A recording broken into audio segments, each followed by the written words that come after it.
Griffith from Virginia for 5 minutes. Thank you very much. If we could get the map put up on the board. Mr. Eisenberg, I've told the story earlier about the conveyor belt to nowhere because they didn't want to mess with the conveyor belt because, and maybe they're wrong, but the confusion and the concern about NSR is a problem. In response, we heard from Mr. Baldoff that they were concerned about New Jersey's mercury and other chemicals going up, and I knew I had this map somewhere in the back, and if you can read it, and if we need the bigger one, we can bring it out. I got it on foam board.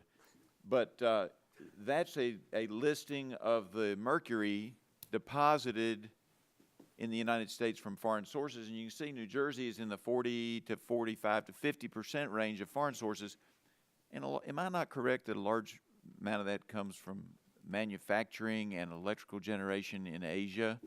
And I see Florida's got a high percentage, so I would assume some of it may be from Central America too. Wouldn't that be correct, yes or no? That would be correct, and not just on mercury, but other pollutants as well. And so when we have situations where the confusion in the United States is a manufacturer of furniture can't change the conveyor belt to nowhere because he's no longer putting a lacquer on at that end of the conveyor belt, that tends to make our Asian competitors more competitive, does it not, when they're manufacturing goods? It does.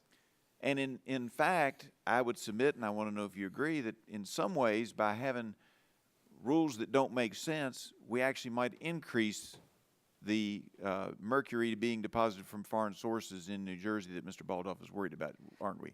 Well, certainly, if we're not promoting more efficient generation and more efficient technologies, yes, it would only exacerbate the problem. But usually we're trying to be more efficient, but we've got this rule in the way. Mr. Homestead, I don't know if you can answer this question or not, and if not, if you can get back to me later. I think it's interesting as I've been listening to the discussion. My understanding is that the Obama administration, EPA, which was very aggressive on a lot of these issues, you can take the map away, a lot of these issues never tried to take the new source review rule and implant that into the new source performance standards. Am I not correct on that? No, that is right. And if the new source review rule was so much better, because as we heard from Mr. Johnson earlier, the language is the same in the bill, but it's been interpreted differently. And if that was so much better, I would have thought they would have done that. Now, the hourly emissions rate test utilized by the new source performance standards program and included in this legislation provides an objective measure based on the facility's design. And we've heard that it's easily determined by facility operators. Why is it easier to calculate, and what is so complicated about the current emission projection process? So the hourly emission rate is really the capacity of the plant, and people who design the plant, people who buy that equipment, that's what they care about. That's an objective number, and I'm not aware that there's ever been an issue whether that was triggered under the NSPS. People do trigger it sometimes, which means that they have to meet more efficient standards. With the annual test, Mr. Buckheit said something that's very revealing.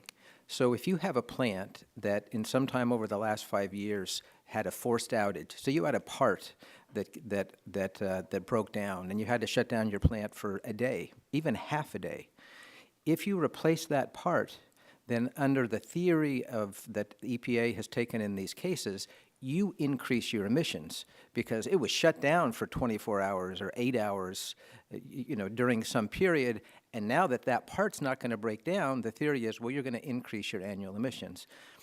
Some courts, but not all, have accepted that, and that's one of the other problems. We have different NSR rules around the country based on decisions by circuit courts on some of these theories. So basically, if you're more efficient, that's bad from the viewpoint of those that don't want it changed, or if you're just not closed down something. Or more reliable. Or more reliable. Right. So if you're more reliable, then you can operate more hours, and that should trigger NSR. And whether we're dealing with manufacturing or we're dealing with electric generation or refining, we actually want those people to be more reliable, don't we?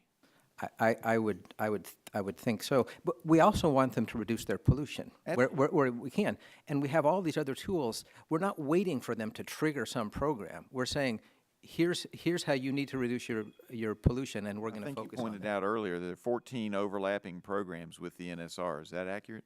Well, for the power sector, there's at least 14 other programs that regulate the very same pollutants from the same plants. Kind of makes it hard for folks to comply when they've got all these overlapping and sometimes confusing regulations, isn't it? Well, it's good for Clean Air Act lawyers. Yes, sir. I can appreciate that. And as a lawyer, I'm not sure I'd be upset about that part of it, but I hate it for the American people. I yield back. Gentleman yields back